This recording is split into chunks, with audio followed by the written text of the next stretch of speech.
Hello, good morning student. My self Lokesh Kumar Saini.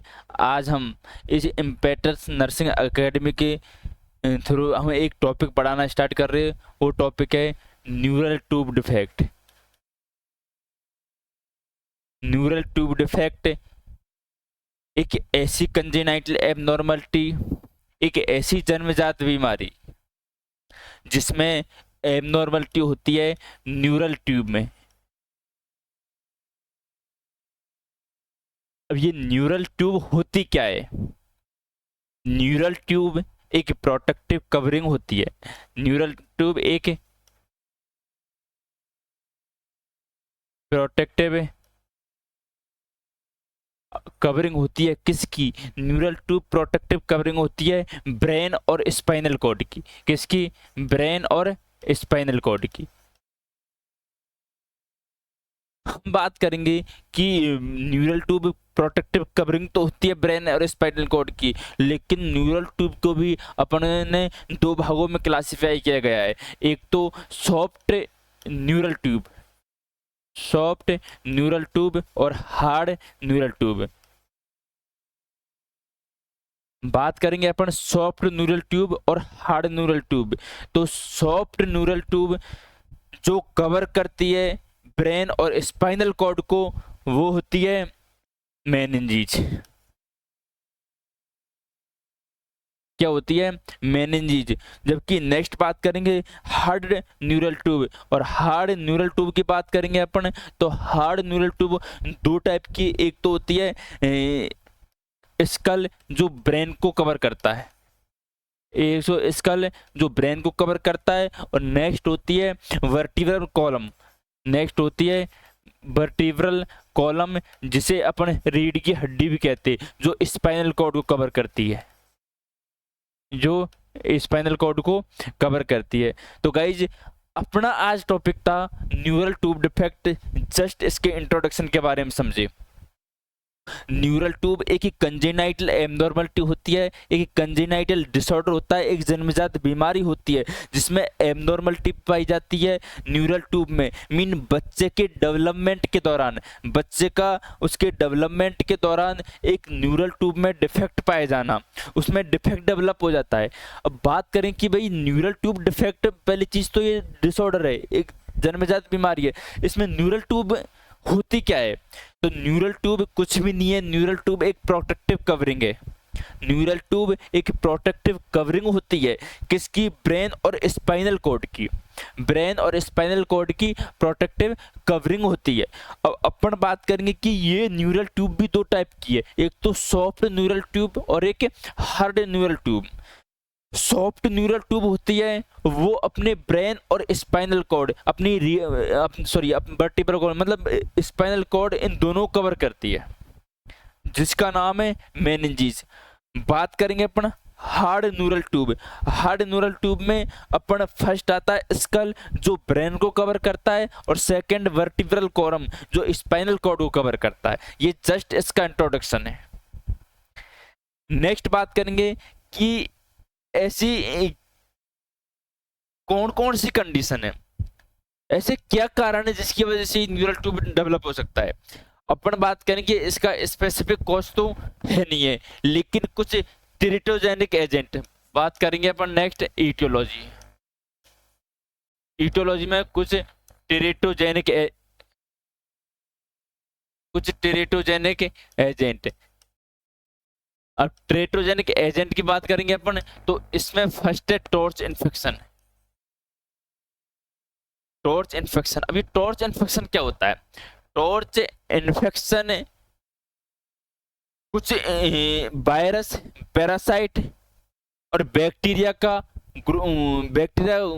Microorganism का agent का एक ग्रुप होता है। यदि ये माइक्रो ऑर्गेनिज्म एजेंट मदर को इन्फेक्ट कर गए, मदर की बॉडी को इन्फेक्ट कर गए, तो ये प्लासेंटल जो बैरियर होता है, प्लासेंटल बैरियर को क्रॉस करके ये इजिली बच्चे तक पहुंच जाएंगे, और बच्चे में जो डेवलपमेंट के दौरान डिफेक्ट होंगे वो पैदा कर देंगे। बात करेंगे कि इसकी फुल फॉर्म क्या है, तो टी का मतलब होता है टॉक्सोप्लाज्मोसिस। टी का मतलब होता है टॉक्सोप्लाज्मोसिस, जो एक पैरासाइट होता है। ओ का मतलब होता है अदर, अदर में सिफिलिस, रूबेरा, साइटोमेगाला और हर्पिस सिम्प्लेक्स। दोबारा सुनो, टी का मतलब होता है टॉक्सोप्लाज्मोसिस, ओ का मतलब होता है अदर एज सिफिलिस, रूबेरा, सी का मतलब साइटोमेगालो, एच का मतलब हर्पिस सिम्प्लेक्स। यदि ये वायरस मदर को इन्फेक्ट कर गए तो ये 101% प्लासेंटल बैरियर को क्रॉस करके उस बच्चे में डिफेक्ट पैदा कर देंगे। नेक्स्ट बात करेंगे इटियोलॉजी की, जिसमें रेडिएशन। यदि मदर प्रेग्नेंट है और उस दौरान उस मदर का एक्सपोजर, उस मदर का एक्सपोजर कुछ विकिरणों के संपर्क में आने से, उन्हें रेडिएशन पड़ने की वजह से बच्चे में डिफेक्ट होने के चांसेस होंगे। नेक्स्ट बात करेंगे अपन इसमें स्मोकिंग, ड्रग एब्यूज, एल्कोहल, और इसका मोस्ट कॉमन कॉज की बात करेंगे अपन तो मोस्ट कॉमन होता है folic acid deficiency. Folic acid deficiency, ये इसकी इटियोलॉजी है। तो इटियोलॉजी दोबारा सुनो भैया, कि इटियोलॉजी में अपने पहली चीज टॉपिक क्या है, अपना टॉपिक है न्यूरल ट्यूब डिफेक्ट। क्लियर? तो न्यूरल ट्यूब डिफेक्ट ऐसे कौन कौन से कारण है जिसकी वजह से ये न्यूरल ट्यूब डिफेक्ट डेवलप हो सकता है। First, teratogenic agent. Teratogenic agent वे एजेंट होते जो प्लासेंटल बैरियर को क्रॉस करके फीटस तक पहुंच जाते, उस बच्चे तक पहुंच जाते और उसमें डिफेक्ट पैदा कर देते। ऐसे फैक्टरों को टेरेटोजेनिक एजेंट बोलते। इस टेरेटोजेनिक एजेंट में फर्स्ट पढ़ा था अपने टॉर्च इन्फेक्शन। कुछ वायरस, कुछ पैरासाइट और कुछ बैक्टीरिया के एजेंट का ऐसा ग्रुप होता है, यदि ये मदर को इन्फेक्ट करेंगे तो ये इजिली प्लासेंटल बैरियर को क्रॉस कर जाएंगे और उस फीटस में डिफेक्ट पैदा कर देंगे। ठीक है, नेक्स्ट बात करेंगे अपन radiation, next smoking, drug abuse, alcohol. और यदि बात करेंगे अपने मोस्ट कॉमन कॉज मीन यदि फॉलिक एसिड की डेफिशिएंसी हुई मदर में, तो चांसेस 99% चांस होंगे उस बच्चे में ये एंटी डिफेक्ट पैदा हो। क्लियर है? अपन ने अभी जस्ट इसका इंट्रोडक्शन पढ़ा है, जस्ट इसकी इटियोलॉजी पढ़ी है। नेक्स्ट बात करेंगे अपन इसमें कि क्लासिफिकेशन, इस न्यूरल ट्यूब डिफेक्ट को कितने पार्टों में क्लासिफाई किया गया है। मीन न्यूरल ट्यूब डिफेक्ट कितने टाइप के होते हैं? 3 टाइप के होते हैं, जिसमें फर्स्ट है एंसेफेली, सेकेंड एंसेफेलोसील,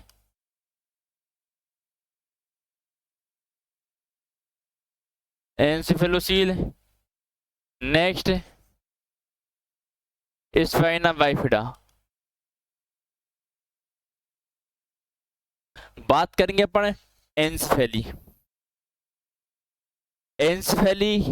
एक ऐसी जन्मजात बीमारी जिसमें skull is absent.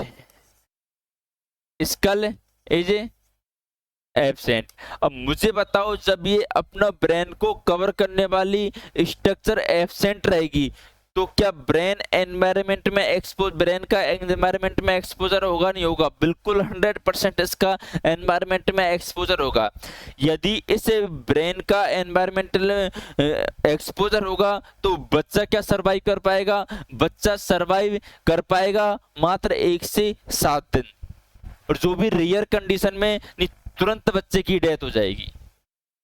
Upon condition क्या पढ़ रहे हैं? Anencephaly mean absence of skull bone.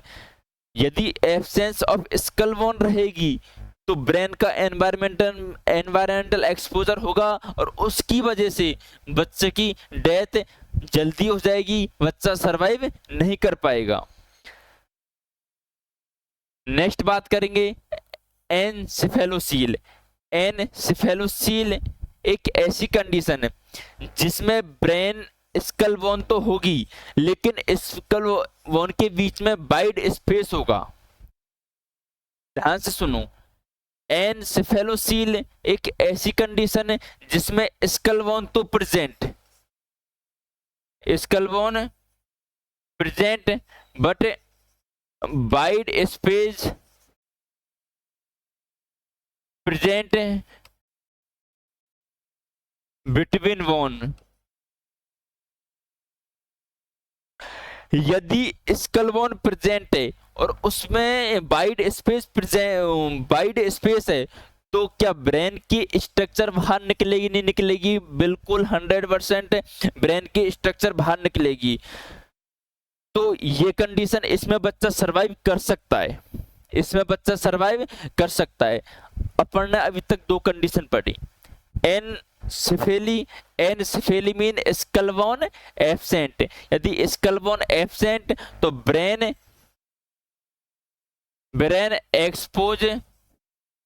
Expose with environment, so child can't survive.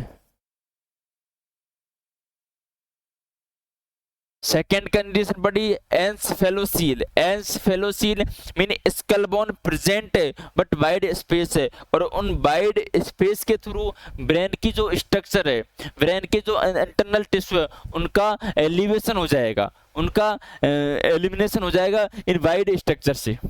ठीक है, नेक्स्ट, अब ये दोनों कंडीशन एन्सेफेली और एन्सेफेलोसील दोनों कंडीशन ब्रेन की कंडीशन है।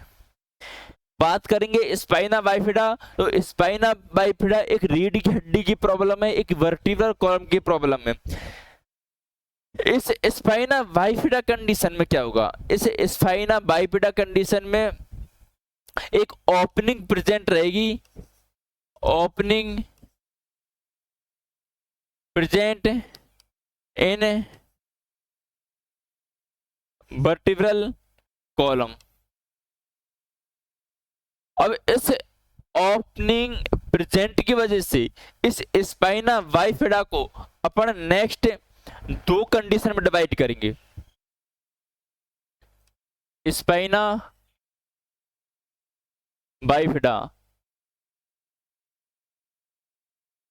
एक होती है spina bifida occulta,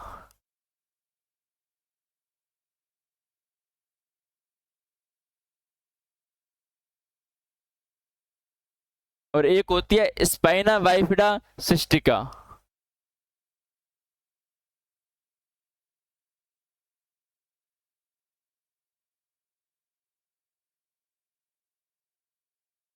spina bifida occulta और spina bifida cystica.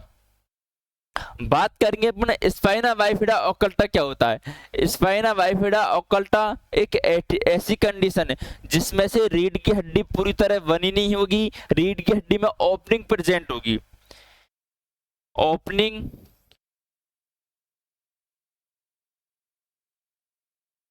Present between bone या वर्टिब्रल कॉलम। ठीक है, अब रीढ़ की हड्डी में ओपनिंग प्रेजेंट होगी, लेकिन इस ओपनिंग के थ्रू एनी स्ट्रक्चर, इस ओपनिंग के थ्रू कोई भी स्ट्रक्चर बाहर नहीं निकलेगी, ओनली फॉर एक डिंपल प्रेजेंट रहेगा, एक डिंपल प्रेजेंट रहेगा, डिंपल प्रेजेंट, और उससे डिंपल पर tuft of hair, tuft of hair या पोर्ट वाइन स्टेन। अब इनको समझो ये क्या होते हैं भैया। अपना टॉपिक है spina neural tube defect. Neural tube defect को तीन पार्टों में क्लासिफाई किया गया है, एनसेफेलोसील और स्पाइना बाइफिडा। अब स्पाइना अपन ने देखी एनसेफेली और एनसेफेलोसील को ब्रेन में पढ़ लिया। नेक्स्ट बात कर रहे हैं अपन वर्टिब्रल कॉलम या रीढ़ की हड्डी। अब इस रीढ़ की हड्डी में भी दो डिसऑर्डर डिवाइड किए गए, स्पाइना बाइफिडा ओकल्टा और स्पाइना बाइफिडा सिस्टिका। ठीक है। स्पाइना बाइफिडा ओकल्टा में, स्पाइना बाइफिडा ओकल्टा में पहली चीज तो स्पाइनल कॉर्ड, स्पाइनल कॉर्ड में क्या होगा, ओपनिंग, सॉरी, स्पाइना बाइफिडा में ओपनिंग प्रेजेंट रहेगी। ठीक है, अब ओपनिंग प्रेजेंट के आधार पर भी इसको दो पार्टों में क्लासिफाई किया गया है। स्पाइना बाइफिडा ओकल्टा, ओकल्टा का मतलब होता है हिडन, छिपा हुआ। अब इसमें ओपनिंग प्रेजेंट रहेगी, लेकिन इस ओपनिंग के थ्रू कोई भी स्ट्रक्चर बाहर नहीं निकलेगी, इस ओपनिंग के थ्रू कोई भी स्ट्रक्चर बाहर नहीं निकलेगी। ओनली और प्रेजेंट रहेगा, स्किन प्रेजेंट रहेगी, वह डिंपल प्रेजेंट रहेगा, वह टफ्ट ऑफ हेयर मतलब बालों का गुच्छा प्रेजेंट रहेगा, और उसका जो कलर है वो दिखाई देगा port wine stain, port wine stain जैसे कुछ वाइन का घड़ा, उस जैसा कलर से होगा, उसे बोलते पोर्ट वाइन स्टेन। क्लियर है। नेक्स्ट बात करेंगे अपन स्पाइना बाइफिडा सिस्टिका, और स्पाइना बाइफिडा सिस्टिका में बात करेंगे अपन कि इसमें ओपनिंग प्रेजेंट रहेगी। स्पाइना बाइफिडा सिस्टिका में क्या होगा, ओपनिंग प्रेजेंट रहेगी, लेकिन इसमें जो स्पाइनल कॉर्ड है, जो स्पाइनल कॉर्ड है, मीन स्पाइनल कॉर्ड की जो इंटरनल स्ट्रक्चर है उसका प्रोट्रूजन प्रेजेंट रहेगा, मीन प्रोट्रूजन,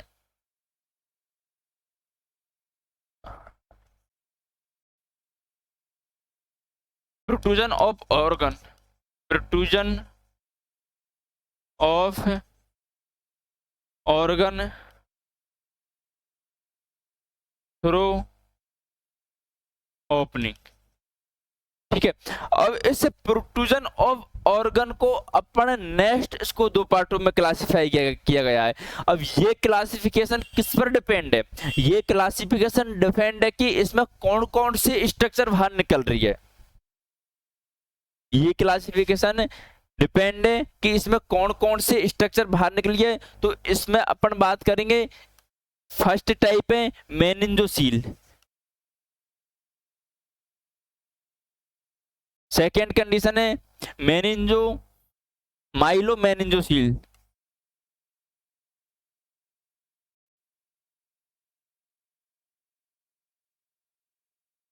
दोबारा से सुनो, स्पाइना बाइफिडा सिस्टिका दो पार्टों में क्लासिफाई, मेनिंजोसील और माइलो मेनिंजोसील।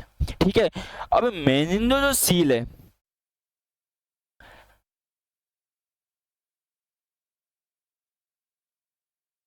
मेनिंजोसील है, इस कंडीशन में मात्र मेनिंजीज और सीएसएफ का प्रोट्रूजन होगा। इसमें protrusion of meninges plus CSF, clear है। सेकेंड कंडीशन है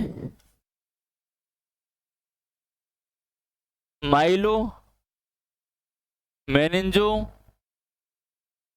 seal, myelomeningocele condition में मेनिंजिस प्रेजेंट रहेगी, मतलब मेनिंजिस का प्रोट्रूजन रहेगा, सीएसएफ का प्रोट्रूजन रहेगा, स्पाइनल कॉर्ड का प्रोट्रूजन रहेगा और नर्व रूट का प्रोट्रूजन रहेगा।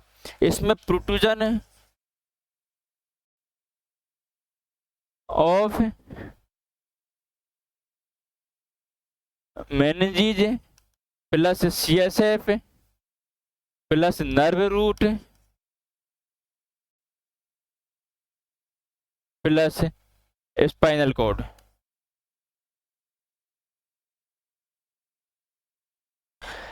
अब ये स्ट्रक्चर के आधार पर अपन मानेंगे कि ये इन स्ट्रक्चर का प्रोट्रूजन हो गया। ठीक है, अब इस मेनिंजोसील में कोई भी कंजेनाइटल एबनॉर्मलिटी प्रेजेंट नहीं रहेगी, मीन कोई भी एक्टिविटी अफेक्ट नहीं होगी, डेली लिविंग एक्टिविटी अफेक्ट नहीं होगी या कोई भी सिम्टम्स शो नहीं होगा। जबकि इसमें माइलो मेनिंजोसील में न्यूरोलॉजिकल सिम्टम्स प्रेजेंट रहेंगे। दोबारा से समझो, स्पाइनल बाइफिडा इस कंडीशन में रीढ़ की हड्डी वर्टिब्रल कॉलम में ओपनिंग प्रेजेंट रहेगी, रीढ़ की हड्डी में ओपनिंग प्रेजेंट रहेगी। इसको अपन ने दो पार्टों में क्लासिफाई किया गया है, स्पाइना बाइफिडा ओकल्टा और spina bifida cystica. Clear? Spina bifida occulta में तो ओपनिंग प्रेजेंट रहेगी, लेकिन इसमें किसी भी स्ट्रक्चर का प्रोट्रूजन नहीं होगा, इसमें किसी भी स्ट्रक्चर का प्रोट्रूजन नहीं होगा। मात्र उस जगह पे जहां ओपनिंग प्रेजेंट है वहां अपन को डिंपल प्रेजेंट रहेगा, टॉप हेयर प्रेजेंट रहेंगे, और वहां जो कलर कैसा दिखेगा, पोर्ट वाइन स्टेन। इस जगह पे कोई भी न्यूरोलॉजिकल प्रॉब्लम शो नहीं होगी। सेकंड स्पाइना बाइफिडा सिस्टिका, इसमें रीढ़ की हड्डी में से रीढ़ की हड्डी ओपनिंग है, जो ओपनिंग प्रेजेंट है उसके थ्रू इंटरनल जो स्ट्रक्चर उनका प्रोट्रूजन होगा, लेकिन उनके प्रोट्रूजन के आधार पर भी इसको दो पार्टों में क्लासिफाई किया गया है, मेनिंजोसील और मेनिंजोमाइलोसील। मेनिंजोसील में बात करेंगे अपन, मात्र मेनिंजीज और सीएसएफ का प्रोट्रूजन होगा, मेनिंजोसील में मेनिंजीज और सीएसएफ का प्रोट्रूजन होगा, जबकि मेनिंजोसील में मेनिंजीज, सीएसएफ, नर्व रूट और स्पाइनल कॉर्ड का प्रोट्रूजन होगा, और इसके साथ साथ इसमें न्यूरोलॉजिकल सिम्टम्स शो होंगे, इसके साथ साथ इसमें न्यूरोलॉजिकल सिम्टम्स शो होंगे। नेक्स्ट बात करेंगे अपन कि ये सिम्टम्स, ये क्लासिफिकेशन अपन ने पढ़ लिया। अब अपन पढ़ेंगे नेक्स्ट इसकी असेसमेंट फाइंडिंग, असेसमेंट फाइंडिंग या इसके साइन सिम्टम्स। अब इसके जो अपने क्लासिफिकेशन किया है उसी के आधार पर इसके सिम्टम्स होंगे। बात करेंगे पहली कंडीशन जिसमें anencephaly, anencephaly mean absence of skull bone. यदि absence of skull bone mean अपना जो स्कल है वो एब्सेंस है, तो ब्रेन का डायरेक्ट एनवायरमेंटल में एक्सपोजर होगा, बिल्कुल होगा। तो फर्स्ट सिम्टम से एनसेफेली, इसको टाइप में भी गिन सकते हैं, इसको सिम्टम्स में भी गिन सकते हैं। सेकेंड कोष्टक में स्कल बोन एब्सेंट। नेक्स्ट बात करेंगे एनसेफेली, ये भी एक साइन है एनसेफेली। एनसेफेली में क्या होगा, इस कंडीशन में स्कल बोन प्रेजेंट है, लेकिन इसमें वाइड स्पेस रहेगा दो स्कल बोन्स के बीच में। यदि वाइड स्पेस रहेगा, क्या मुझे बताओ कि अंदर की जो ब्रेन के स्ट्रक्चर है वो बाहर निकलेगी नहीं निकलेगी? 100% निकलेगी। और इस साइन को बोल सकते हैं अपन एनसेफेली या protrusion of brain structure. Clear? Next symptoms में पोर्टवाइन स्टेन, पोर्टवाइन स्टेन, और पोर्टवाइन स्टेन या डिंपल प्रेजेंट और टफ्ट ऑफ हेयर, ये कंडीशन अपन को देखने को मिलेगी असेसमेंट, तीसरी असेसमेंट फाइंडिंग में, तीसरे सिम्टम्स में। नेक्स्ट बात करेंगे अपन कि अपन को मेनिंजीज भी देखने को मिल जाएगी, मेनिंज का सीएसएफ भी देखने को मिल जाएगा, नर्व रूट, स्पाइनल कॉर्ड। लेकिन बात करेंगे अपन इन नर्व रूटों को, मतलब कौन कौन सी स्ट्रक्चर बाहर निकली हुई है, इसको अपन डायग्नोस्टिक एवोल्यूशन में पढ़ेंगे, क्योंकि ये स्ट्रक्चर कौन कौन सी स्ट्रक्चर निकली हुई है इसके लिए एक टेस्ट किया जाता है। उस टेस्ट का नाम है ट्रांसल्यूमिनेशन टेस्ट, उस टेस्ट का नाम है ट्रांसल्यूमिनेशन टेस्ट। अब बात करेंगे अपन असेसमेंट फाइंडिंग में। असेसमेंट फाइंडिंग में फर्स्ट है फिजिकल एग्जामिनेशन। अब इसमें कोई स्पेशल इंस्ट्रूमेंट तो यूज लिया नहीं जाला, मात्र इंस्पेक्शन के द्वारा अपन उस बच्चे की कंडीशन को समझ सकते, उस बच्चे को असेस कर सकते कि इस बच्चे के ये डिफेक्ट है, या तो स्पाइना बाइफिडा है, या एनसेफेलिया, या एनसेफेलोसील है। नेक्स्ट सीटी स्कैन करा सकते, सीटी स्कैन करा सकते हैं, सीटी स्कैन, एमआरआई,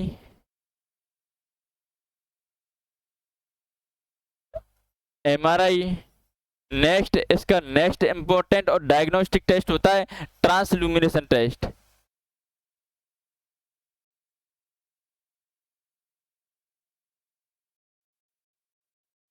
ट्रांसल्यूमिनेशन टेस्ट, अब ट्रांसल्यूमिनेशन टेस्ट क्या होता है?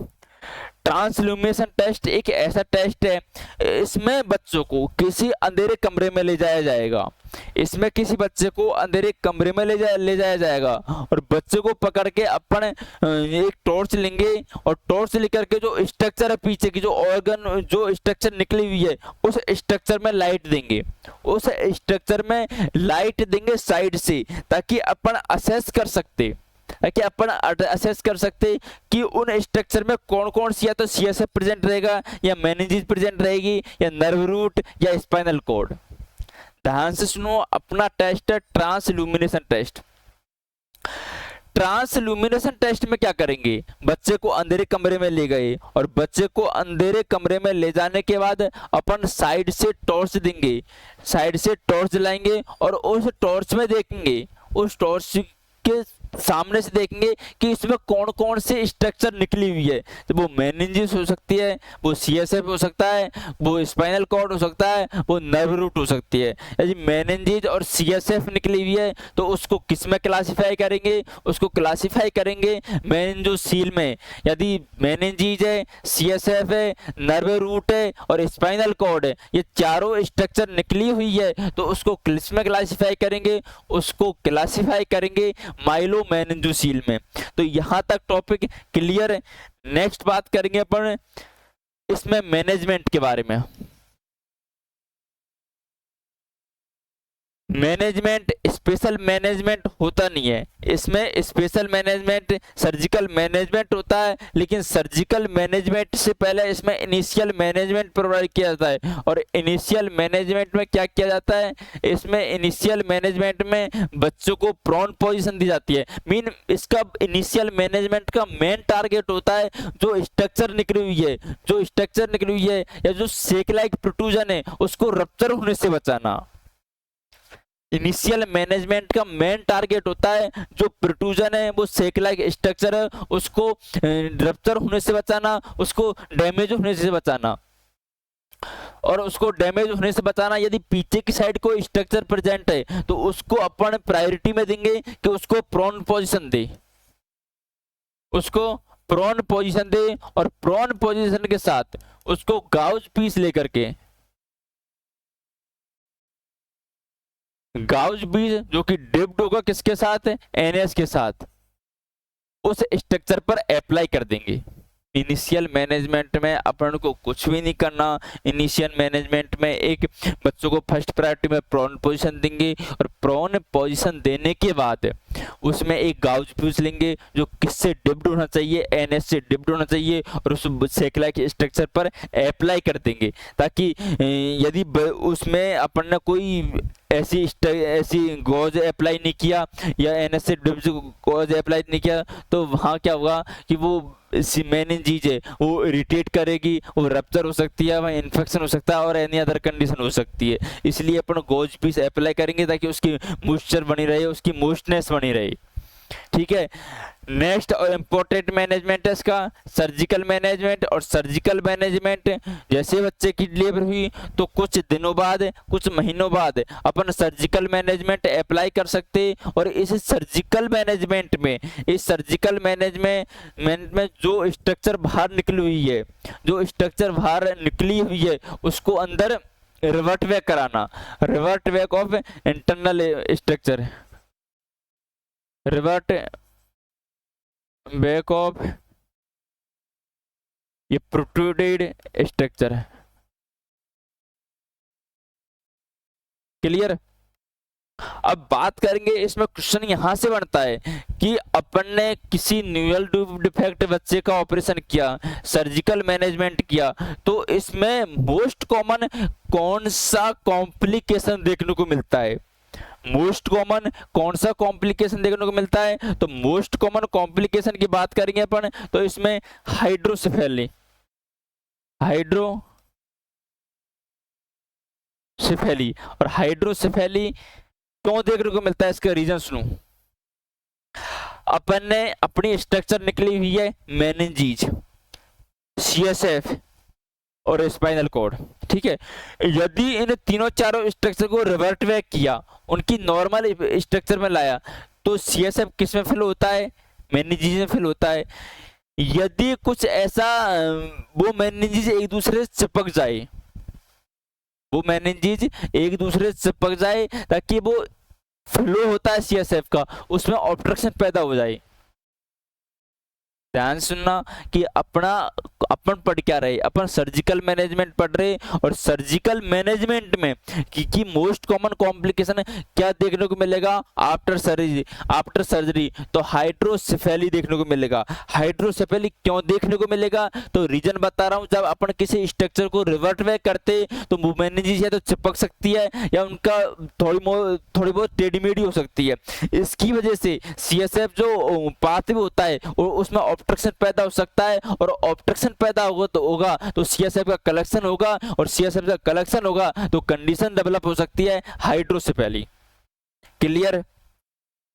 नेक्स्ट बात करेंगे कि अपन ऐसा क्या उपाय कर सकते हैं, ऐसा क्या मेजर कर सकते हैं ताकि ये कंडीशन डेवलप होने से बचा सके। तो नेक्स्ट बात करेंगे अपन प्रिवेंशन, और प्रिवेंशन में मैंने बताया था कि इसका मोस्ट कॉमन इटियोलॉजी होता है फॉलिक एसिड डेफिशिएंसी।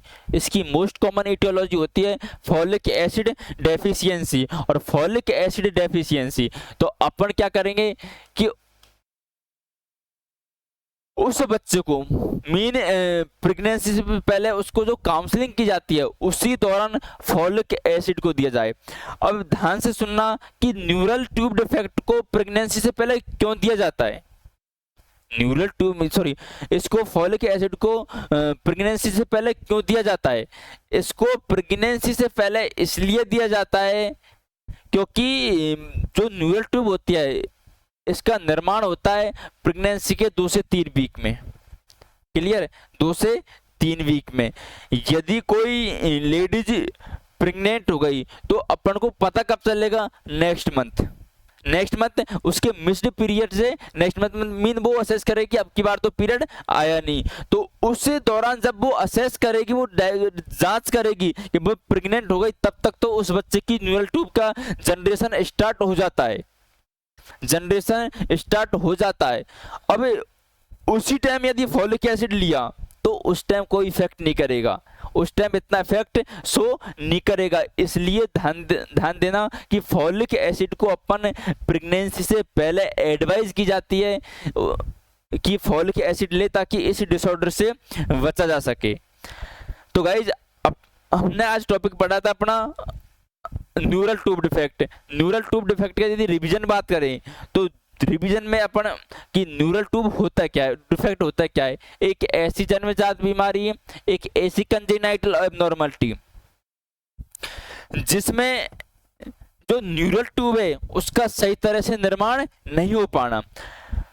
अब न्यूरल ट्यूब का सही तरह से निर्माण नहीं हो पाना मीन न्यूरल ट्यूब होती क्या है? तो न्यूरल ट्यूब एक ऐसी प्रोटेक्टिव कवरिंग होती है जो अपने ब्रेन और स्पाइनल कॉर्ड को कवर करती है, ये न्यूरल ट्यूब 2 पार्टों में डिवाइड किया गया है, सॉफ्ट न्यूरल ट्यूब और हार्ड न्यूरल ट्यूब। ठीक है, सॉफ्ट न्यूरल ट्यूब को बात करेंगे अपन तो एक मेनिंजेस होती है जो ब्रेन और स्पाइनल कॉर्ड को कवर करती है, अपने ब्रेन और अपने उसको स्पाइनल कॉर्ड को कवर करती है मेनिंजेस। जबकि हार्ड प्रोटेक्टिव कवरिंग की बात करेंगे अपन तो हार्ड प्रोटेक्टिव कवरिंग में एक तो स्कल होता है जो ब्रेन को कवर करता है, और एक रीढ़ की हड्डी होती है जिसे बोलते हैं अपन वर्टिब्रल कॉलम जो स्पाइनल कॉर्ड को कवर करती है। ठीक है, नेक्स्ट बात की अपन ने कि ये कितने पार्टों में डिवाइड किया गया है, तो इसको अपन 3 पार्टों में डिवाइड किया गया है, एंसेफेली, एंसेफेलोसील और स्पाइना बाइफिडा। एंसेफेली एक ऐसी कंडीशन जिसमें स्कल बोन एब्सेंट रहेगी, और इस स्कल बोन एब्सेंट की वजह से ब्रेन का एनवायरनमेंट में एक्सपोजर होगा, जिसकी वजह से बच्चे का सर्विलेंस पीरियड है, जो सर्विलेंस पीरियड है वो बहुत कम हो जाएगा। वो कंडीशन एन्सेफेली में इंक्लूड करते। नेक्स्ट एन्सेफेलोसील, और एन्सेफेलोसील में बात करते कि इसमें स्कलबोन प्रेजेंट तो रहेगी, इसमें स्कलबोन प्रेजेंट तो रहेगी, लेकिन उस स्कलबोन के बीच में एक वाइड स्पेस होगा जिसके थ्रू ब्रेन के स्ट्रक्चर का एलिवेशन होगा, प्रोट्रूजन होगा। नेक्स्ट बात करेंगे, ये दोनों कंडीशन अपन ब्रेन की कंडीशन है। नेक्स्ट रीढ़ की हड्डी की बात करेंगे तो स्पाइना बाइफिडा, इसमें रीढ़ की हड्डी में क्या होता है, एबनॉर्मलिटी पैदा हो जाती है, मीन एक एबनॉर्मल ओपनिंग प्रेजेंट रहेगी स्पाइना बाइफिडा में। अब इस एबनॉर्मल ओपनिंग के आधार पर भी इसको दो पार्टों में क्लासिफाई किया गया है, स्पाइना बाइफिडा ओकल्टा और spina bifida cystica. Spina bifida occulta जिसमें एबनॉर्मल ओपनिंग प्रेजेंट रहेगी, एबनॉर्मल ओपनिंग प्रेजेंट रहेगी, लेकिन इंटरनल जो स्ट्रक्चर है, स्पाइनल कॉर्ड की जो स्ट्रक्चर है उनका प्रोट्रूजन नहीं होगा, और जो ओपनिंग प्रेजेंट है, जहां रीढ़ की हड्डी में ओपनिंग प्रेजेंट है उस जगह पे डिंपल प्रेजेंट रहेगा, टॉप हेयर प्रेजेंट रहेंगे, और उसका कलर कैसा से होगा, उसका अपीयरेंस होगा पोर्ट वाइन स्टेन की तरह।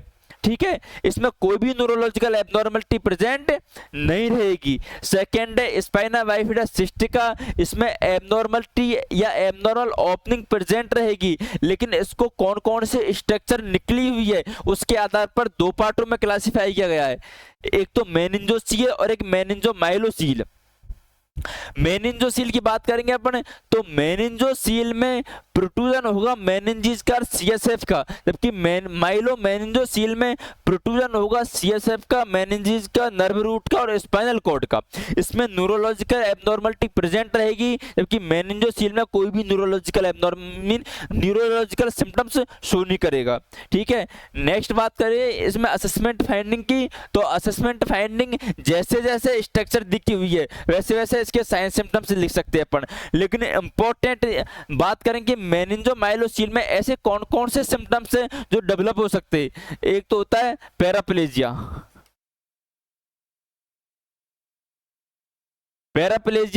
पैराप्लेजिया मीन नंबनेस या पैरालाइसिस इन लोअर एक्सट्रीमिटीज। ठीक है, नेक्स्ट बात करते हैं ब्लैडर एंड वोवल में एबनॉर्मलिटी मीन ये इनकी जो सेंसेशन है वो लॉस हो जाएंगे, इनके फंक्शन है वो डिस्टर्ब हो जाएंगे, किसमें माइलो मेनिंजोसील में। नेक्स्ट बात की थी इसमें अपन ने डायग्नोस्टिक एवल्यूशन में, तो डायग्नोस्टिक एवल्यूशन में अपन ने पढ़ा था फिजिकल एग्जामिनेशन कर सकते, सीटी स्कैन कर सकते, एमआरआई कर सकते, और इसमें इंपॉर्टेंट टेस्ट होता है ट्रांसल्यूमिनेशन टेस्ट, और ट्रांसल्यूमिनेशन टेस्ट में बच्चों को किसी डार्क रूम में ले जाया जाता है, टॉर्च द्वारा उस प्रोट्रूटेड भाग में अपने टॉर्च जलाई जाती है, और उसके अपोजिट साइड से देखने की इसमें कौन कौन से स्ट्रक्चर निकली हुई है, और उसी के आधार पर अपन इसको क्लासिफाई कर सकते हैं। नेक्स्ट बात करेंगे इसमें मैनेजमेंट में, तो मैनेजमेंट में मेडिकल मैनेजमेंट स्पेशल होता नहीं है, इनिशियल मैनेजमेंट होता है, और इनिशियल मैनेजमेंट में अपन को प्रायोरिटी रहती है, इसमें मेन गोल होता है कि उस बच्चे को सेक लाइक स्ट्रक्चर को, प्रोट्रूटेड स्ट्रक्चर को रप्चर होने से बचाना, उसको रप्चर होने से बचाना। तो उसमें क्या करते हैं अपन कि बच्चे को प्रोन पोजीशन दी जाती है, और एक गाउज पीस एनएस डिप्ड गाउज पीस को अप्लाई किया जाता है ताकि उसकी मोस्टनेस बनी रहे। नेक्स्ट सर्जिकल मैनेजमेंट में, सर्जिकल मैनेजमेंट जो रिवर्ट बैक स्ट्रक्चर है, सॉरी जो स्ट्रक्चर प्रोट्रूडेड है उसको रिवर्ट बैक करना, और इसका मोस्ट कॉमन कॉम्प्लिकेशन पूछा जाता है। इसका मोस्ट कॉमन कॉम्प्लिकेशन क्या होता है, हाइड्रोसेफेलस या हाइड्रोसेफेली होता है। हाइड्रोसेफेलस क्यों होता है इसका मैंने रीजन भी बताया था, क्योंकि जब अपन किसी स्ट्रक्चर को रिवर्ट बैक करते तो मेनिंजिस होता है वो चिपक जाती है, या टेडीमेडी उनका प्लेसमेंट हो जाता है, इसलिए जो सीएसएफ का पाथ है वो उसमें डिस्टर्बेंस हो सकता है, ऑब्स्ट्रक्शन हो सकता है, जिससे सीएसएफ कलेक्शन हो सकता है, सीएसएफ का कलेक्शन हो सकता है, उसकी वजह से हाइड्रोसेफेलस कंडीशन डेवलप हो सकती है। अपन ने इसका प्रिवेंशन के बारे में पढ़ा था कि उसका प्रिवेंशन क्या है। इसका प्रिवेंशन ये है कि उस लेडीज को प्रेगनेंसी से पहले फॉलिक एसिड की डाइट स्टार्ट कर दे, ताकि इस भयंकर बीमारी, इस जन्मजात बीमारी से बचा जा सकता है। Thank you.